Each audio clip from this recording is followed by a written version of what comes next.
ipapakita ko sa inyo yung mga bago kong gamit like bags and slipper and ang pinakamagandang damit.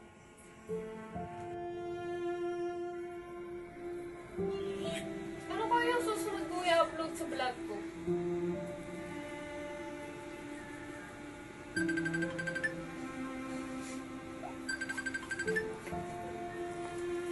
Hello, Beth. Gusto ko sanang itanong sa'yo yung mga gamit na nangyara mo sa akin. Sana may sorry na.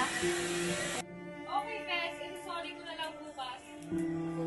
Thanks, sige, Beth. Magkita na lang tayo bukas, ha? Thank you.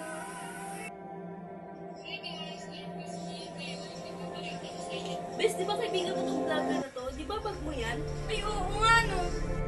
Bakit naman niya sinabi sa kanya yun? Sabi niya may pagkagamitan siya yan. Pagkagamitan, sabi niya bagong bili niya daw, gamit niya daw. Teka, kausapin ko nga na bukas. Sabi niya pag-uusapan daw namin na yun.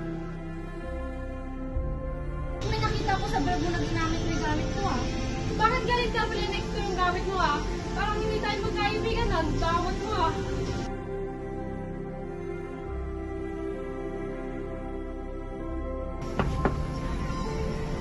Ano nangyari?